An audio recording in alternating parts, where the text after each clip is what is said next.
Elshita News and Talk. Pemerintah memandang serius persoalan tindak pidana perdagangan orang (TPPO) dengan menggelar rapat terbatas yang dihadiri Presiden Joko Widodo, Menko Polhukam Mahfud MD, dan beberapa menteri lainnya. Menko Polhukam Mahfud MD bahkan menyebut dalam 1 tahun ada lebih dari 1.900 jenazah korban tindak pidana perdagangan orang (TPPO) yang dipulangkan ke tanah air. Merujuk laporan Badan Nasional Penempatan dan Perlindungan Tenaga Kerja Indonesia (BNP)/DTKI. Lalu bagaimana mengatasi kejahatan TPPO sebagaimana instruksi dari Presiden? Kami juga anggota Komisi 9 DPR, Rahmat Handoyo.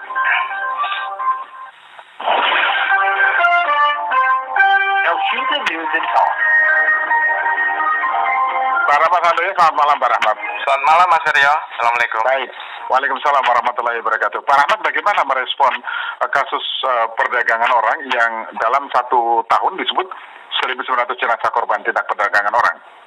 Ya, saya kira ini sangat menggeramkan sekali ya, kemarahan kita ya. Apalagi ini adalah kejahatan yang sangat luar biasa, dan ironisnya korbannya banyak ke kalangan perempuan, kalangan anak-anak. Saya kira isu terkait dengan TPPO itu tidak hanya di Indonesia, di ASEAN juga, meskipun korban yang paling banyak itu di Indonesia. Saya kira itu kita apresiasi ya, Bapak Presiden dalam KTT ASEAN kemarin mengangkat isu ini menjadi sebuah keprihatinan kita bersama sebagai sebuah negara ASEAN untuk memerangi. Nah, ini suatu hal yang harus kita seriusi, meskipun kita sudah berulang kali mendengar informasi ini, mendengar cerita dari anak-anak kita, warga kita, perempuan kita, tapi terus masih ada terjadi seperti ini. Apa yang terjadi sebenarnya? Nah, ini saya kira ada beberapa langkah yang harus dilakukan terhadap kita semua ya, baik dari sisi hukum maupun dari sisi pencegahan. Sekarang dengan dunia maya ini kan mudah sekali ya Mas Wirya ya, banyak warga kita yang diiming-imingi kerja di luar negeri, kemudian dengan gaji yang sedemikian, kemudian ternyata di sana ada penyalahgunaan dan yang sangat tidak manusiawi dipekerjakan dengan tanda petik ya, yang sangat pelecehan seksual, kemudian juga anak-anak kerja juga tidak dibayar, yang tidak semestinya kerja lebih dari 24 jam terus kerja sedemikian rupa. Ini satu hal yang harus kita sikapi bersama-sama. Saya kira dengan isu terhadap TPP sebenarnya sudah lama, tapi kenapa ini terus terjadi? Itulah ini harus dipikirkan bersama. Ada beberapa saya kira langkah dari sisi jangan sampai terjadi itu, yaitu daripada menyikapi dengan cara ya sosialisasi edukasi kepada semua ya, kepada orang tua, kepada masyarakat, kemudian aparat dari tingkat desa gitu ya. Karena saya mendengar informasi dari Ibu Menteri ya, bahkan ada juga oknum-oknum dari pemerintah tingkat paling bawah ya, dari desa itu ada juga ada agen-agen untuk mencari untuk menjadi agen mempekerjakan warganya untuk kerja di luar negeri, tapi ketika ditelusuri ternyata juga tidak dapat dipertanggungjawabkan. Sehingga itu benang kusut ini harus kita udari satu persatu ya. Nah, yang kedua adalah ada juga ya ada oknum-oknum ya, ada oknum aparat yang bermain, dan itu sudah disampaikan oleh Pak Menko Polhukam kan, Pak Mahfud juga, dan ini harus ada tindakan tegas, tidak hanya pemecatan. Saya kira itu, saya kira ada langkah punishment yang jerat hukum yang harus benar-benar membuat efek jerah, sehingga ketika mereka menari-nari di atas penderitaan orang ya, ketika mereka saudara kita, anak bangsa kita di luar negeri dipekerjakan yang sangat tidak manusiawi, dan ya saya kira HAM benar-benar tidak dihargai sama sekali itu loh. Dan saya kira langkah hukum harus menjadi ketegasan kita bersama. Yang kedua adalah adanya aparat ataupun oknum-oknum, mohon maaf ya, aparat oknum-oknum ya harus kita tegas bersama-sama gitu loh. Harus kita tindak bersama, tidak hanya pemecatan tapi juga harus ada tindak pidana yang harus dipertanggungjawabkan dari sisi hukum. Ini masalah benar-benar sangat tidak manusiawi Mas Wirya ya, anak-anak kita, perempuan kita menjadi korban. Dan ini tidak main-main loh Mas Wirya, 1.900 itu suatu langkah yang luar biasa, itu yang tercatat. Sedangkan yang mungkin ada yang belum tercatat, yang belum bisa pulang, kemudian juga masih ada dalam pengawasan yang ketat pada petik ya, sehingga tidak bisa mengadu. Nah, inilah yang harus kita lakukan. Nah, saya kira ada dua hal yang dari sisi pencegahan harus kita lakukan bersama-sama, dari pemerintah daerah termasuk sampai desa untuk mengedukasi termasuk keluarganya, dan yang kedua adalah adanya payung hukum yang tegas untuk membuat efek jerah. Tanpa itu saya kira ini akan menjadi isu yang akan terus kemudian muncul lagi kalau tidak ada langkah bersama-sama. Begitu. Baik. Ya. Pak Rahmat, sebelum kita lanjut, kita buka line telepon Pak Rahmat. Kita buka line telepon ke pendengar untuk berinteraksi, menyampaikan barangkali solusi apa yang bisa dilakukan pemerintah untuk mencegah berulangnya korban meninggal ya, warga negara kita yang meninggal dunia akibat beberapa kasus di luar negeri. Ini terkait dengan PPPO, ini perdagangan orang kasusnya. 1.900 jenazah korban tindak pidana perdagangan orang dari data BP2MI itu selalu terjadi dan itu dipulangkan ke tanah air. 1.900 jenazah korban, ini angka yang tidak sedikit dan ini harus dicarikan solusinya. Nah, sekarang kami bukan telepon untuk Anda 0215860.000, SMS WhatsApp di 081 1806543. Kami masih bahas bersama anggota Komisi 9 DPR, Pak Rahmat Handoyo. Pak Rahmat, jadi apa komitmen atau yang bisa dilakukan DPR, Komisi 9 dalam hal ini untuk sama-sama mengingatkan kepada pemerintah ya, agar lebih serius lagi menangani kasus-kasus seperti ini, pencegahannya? Harus diakui Mas Heri, ini menjadi isu yang terus kita sampaikan kepada pemerintah, Komisi 9, kepada mitra kami ya, dalam hal Kementerian Tenaga Kerja, kemudian juga BP2MI. Tapi harus diakui bahwa kenyataannya pemerintah dalam hal BP2MI, tanda petik berapa sih aparat yang ada di BP2MI dan berapa sih anggarannya? Tapi pada akhirnya mereka juga menyatakan kok begitu banyak pada petik ya, untuk menuju ke luar negeri itu ada kemudian ada yang bermain-main, kemudian ada oknum-oknum aparat, bahkan termasuk BP2M juga sudah memecat gitu. Saya tidak hanya soal memecat gitu loh. Kalau ini sudah tindakan pidana ya tidak hanya sebatas pecat selesai urusan, tapi mereka masih terus bermain dengan oknum-oknum ya, adanya agen-agen tanda petik ya, yang mafia. Kalau boleh dikatakan ya ada mafia kok ini gitu loh. Ada penyalahgunaan prosedur yang semestinya itu prosedur, tapi begitu di luar negeri tidak prosedural gitu loh. Nah, untuk itu saya kira memang kita sadari ya, itu banyak benang kusut ya, karena di saat Indonesia tidak bisa bekerja atau belum memunculkan lapangan kerja yang begitu banyak, tapi ada iming-iming dari luar negeri, kemudian dimanfaatkan oleh oknum-oknum yang tidak bertanggung jawab, sehingga mereka terbuai, anak-anak kita, saudara-saudara kita yang pergi ke luar negeri terbuai gitu ya. Begitu di sana kerja, gaji tidak sesuai dengan harapan, kerja rodi tanda petik ya, kemudian ada pelecehan seksual, eksploitasi seksual, sehingga ini kan menjadi perhatian bersama. Sehingga ini fakta, dan pemerintah dalam ini BP2MI juga tidak bisa kerja sendirian gitu. Sudah banyak dilakukan oleh BP2MI, tapi karena ternyata kasusnya terus berlanjut, ya memang tidak harus hanya diserahkan kepada BP2MI sebagai salah satu dalam rangka untuk memberikan pelindungan. Dan itu harus butuh kerjasama. Ternyata mereka juga BP2MI dalam rapat resmi menyampaikan ada juga ada backing-backingan pada petik oknum-oknum. Jadi saya sampaikan oknum-oknum ya, dan Pak Menko Polhukam juga sudah menyatakan ada mafioso, ada mafia yang sudah bermain di sini. Sehingga saya kira karena ini sudah menjadi atensi dari Bapak Presiden, ya saya kira Bapak Presiden harus memerintahkan semuanya jajarannya, baik dari aparatur sipil maupun dari aparat keamanan yang tanda petik oknum-oknum yang bermain harus diselesaikan dengan secara ya harus ada punishment yang tegas gitu kan. Ini tidak pidana yang sangat tidak manusiawi gitu loh, benar-benar sangat tidak manusiawi. Yang kedua adalah ya, saya kemarin dalam diskusi dengan dengan beberapa pihak, saya kira ya harus ada langkah, meskipun ketika ke luar negeri itu terlihat prosedural, tapi ketika di luar ternyata juga tidak dipekerjakan secara mestinya itu ya. Ya korbannya siapa ya? Rakyat kita yang terninabubukan untuk mendapatkan haji yang besar, ternyata di sana tidak sesuai dengan harapan, derita yang didapat. Nah, untuk itu saya kira tidak hanya bisa kita satu pihak saja, tapi semua pihak untuk bersama-sama.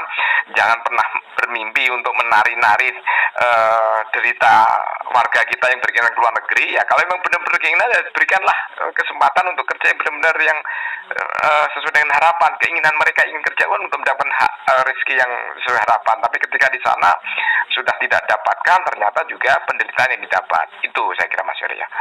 Oke, baik. Kita sama pendengar dulu ya. Ada Pak Putra di Sumatera Utara. Pak Putra, silakan Pak Putra. Assalamualaikum, salam sehat. Mempunyai dan Pak narasumber dari Waalaikumsalam. Ya, menunggu sekali ya Bapak narasumber ini lugas berbicara untuk meninggalnya tenaga kerja kita ya, 1.900 orang itu ya. Artinya ini data yang didapatkan dari Komisi 9 untuk disampaikan kepada pihak hukum yang berwenang dalam hal ini, mungkin kerjasama dengan pihak imigrasi atau di pelabuhan udara, laut dan darat ya. biar kita nanti dengar Pak persidangan oknum pejabat atau oknum institusi mana yang bermain menari-nari di atas penderitaan seperti yang Bapak sampaikan.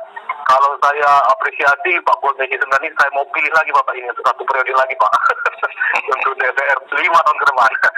Jadi mohon izin Pak, kalau bisa ada kerjasama Interpol di tingkat ASEAN di mana penampung itu secara legal atau tidak legal. Katakan ketika dideteksi oleh Interpol di sana itu harus kerjasama dengan kepolisian kita di sini Pak. Jadi dengan cara kontak atau di tracing KTP penduduknya di sana, jika tidak jelas visa dan imigrasi tujuan begitu dan penampungnya di sana, walau di sana kan ada perangkat kita juga ya, Kedubes, KJRI dan banyak di sana fasilitas itu. Pasti komunitas orang Indonesia akan saling berkomunikasi sana, apalagi dengan media sosial dan sebagainya mungkin akan mencari komunikasi di sana. Tapi bagaimana Bapak DPR menanggapi hal ini dalam hal di dalam negeri juga begitu Pak? Artinya mengingatkan setiap Pemda yang ada agen perjalanan ke luar negeri itu yang niatnya tidak baik dan tidak jelas, ada daftar periksa dari atas sampai ke bawah lah. Jika dikenakan pasal atau mungkin iklan lain masyarakatnya lebih diperkuat, akan dikenakan pasal sekian.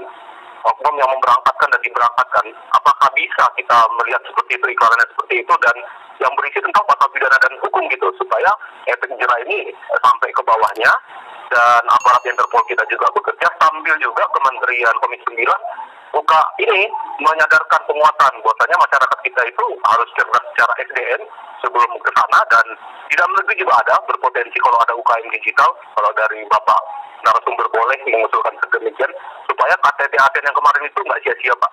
Sumber daya manusia kita boleh dipakai, tidak hanya jadi pembantu rumah tangga yang hanya menunggu jenazah dipulangkan. Demikian, Assalamualaikum. Terima kasih. Waalaikumsalam warahmatullahi wabarakatuh Pak Putra. Kemudian Pak Abdul Salam di Kelapa Gading. Pak Abdul Salam, silakan Pak. Assalamualaikum.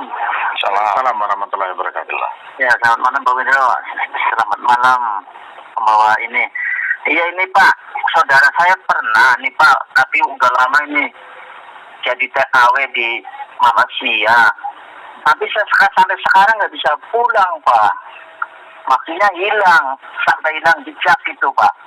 Waktu itu nggak bisa kita istilahnya. Tahun berapa Pak? Ya mungkin sekitar tahun 90-an ya Pak. Oh, 90-an. Iya, jadi sampai sekarang hilang tuh. Anaknya kasihan Pak, sampai punya ditinggal bayi anaknya sampai sekarang udah nikah itu Pak. Kasihan juga Pak. Oke. Itu aja Pak, makasih Pak. Baik, terima kasih. Waalaikumsalam warahmatullahi wabarakatuh. Nah, kasus-kasus seperti ini Pak ya, yang tadi tidak tercatat ataupun hilang tanpa terlacak keberadaannya, ini kan mungkin banyak juga sebetulnya Pak. Iya, saya sampaikan bahwa ini kita bicara oknum ya. Banyak juga yang agen penempatan kerja yang sangat membantu dan membantu bagi warga kita yang kerja luar negeri sudah begitu banyak. Tapi saya bicara oknum ya. Kalau bicara oknum saya kira ya karena pemerintah sudah mengidentifikasi dan sudah mensinyalir ada fakta-fakta seperti ini, saya kira kita serahkan sepenuhnya kepada Pak Mahfud dan jajaran pemerintah untuk menindak tegas terhadap seperti hal seperti ini jangan sampai terjadi lagi. Nah sekarang adalah bagaimana pencegahan Mas Feryo. Yang utama adalah saya pencegahan. Kalau soal yang sudah terjadi ya tentu negara harus hadir untuk membantu memulangkan, membantu untuk dalam diplomatik untuk sampai ke tanah air. Tapi soal yang paling utama saya ini bagaimana agar warga kita yang ternabubukan kemudian mendapatkan mimpi ternyata di sana tidak sesuai dengan harapan, ya harus dihadirkan informasi dan edukasi Mas Feryo. Baik dari sisi pemerintah daerah, tingkat desa maupun kabupaten kota itu harus sampaikan ke warga, terutama terhadap warga kita yang berada di kantong-kantong tujuan yang terutama Jawa Tengah, Jawa Timur, kemudian NTB, NTT itu menjadi salah satu kantong-kantong migran kita yang kerja di luar negeri. Ya harus disampaikan bahwa siapapun yang berkeinginan kerja di luar negeri wajib hukumnya untuk berkomunikasi lah kepada BP2MI, BP3MI, kemudian Dinas Tenaga Kerja masing-masing kota. Yang salah satunya adalah harus ada pihak bertanggung jawab gitu loh. Kerja di mana, kemudian gajinya berapa, alamatnya di mana, kontak personnya siapa yang bertanggung jawab gitu ya. Itu harus jelas. Kalau tidak saya kira potensi kemungkinan untuk disalahgunakan kejahatan, potensi untuk terjadi sesuatu hal yang tidak diinginkan itu sangat besar. Jangankan seperti itu, yang sudah sesuai prosedural saja Mas Weryo, ketika di luar negeri menjadi tidak prosedural. Itu yang membuat tambah beban atau membuat PR buat pemerintah kita. Jadi ini loh, jadi yang sudah, jangankan yang tidak prosedural, yang dari awal sudah tidak prosedural, yang sudah prosedural saja, kemudian ketika kunjungan kerja saya beberapa waktu lalu di negara yang saya kunjungi, ternyata banyak juga persoalan-persoalan yang di lapangan ya.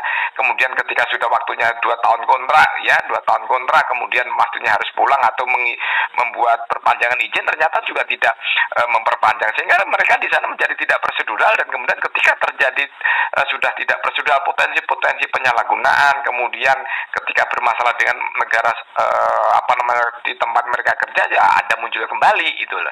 Nah, saya kira justru yang saat ini adalah bagaimana mencegah tindakan jangan sampai hal-hal TPPU terjadi di masa yang akan datang. Yang kedua, yang paling penting adalah bagaimana menghukum dari sisi oknum-oknum yang benar-benar bermain di atas penderitaan warga kita. Ya aparat harus bekerja keras untuk menindak terhadap ini. Kemudian hukum menjadi panglima yang harus kita hormati bersama-sama agar tidak terjadi.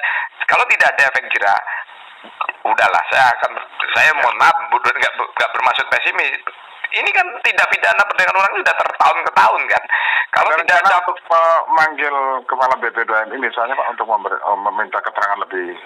Kalau soal itu Mas Firya, sudah tiap saat kita melakukan satu koordinasi. Tapi itu lagi aku bilang, Pak Beni juga menyatakan kan, seperti sudah sampaikan bahwa ada oknum-oknum itu, mereka rapat terbuka loh kami itu.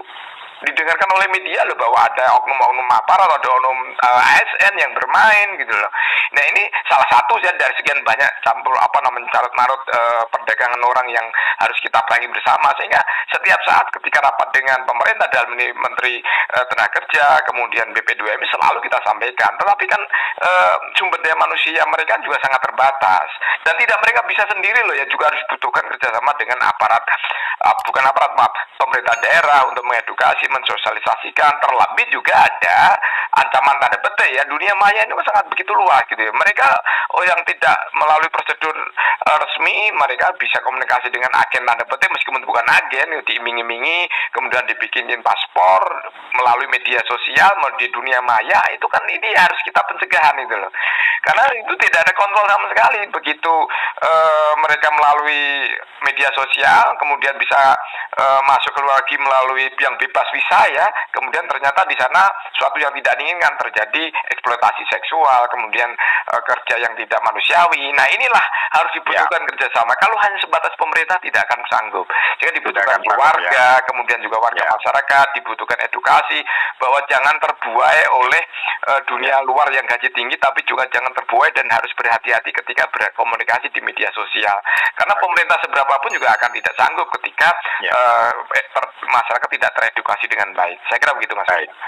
Pak Rahmat, terima kasih sudah bersama kami Pak Rahmat. Selamat malam Pak. Selamat malam Mas Surya. Assalamualaikum warahmatullahi wabarakatuh. Waalaikumsalam warahmatullahi wabarakatuh.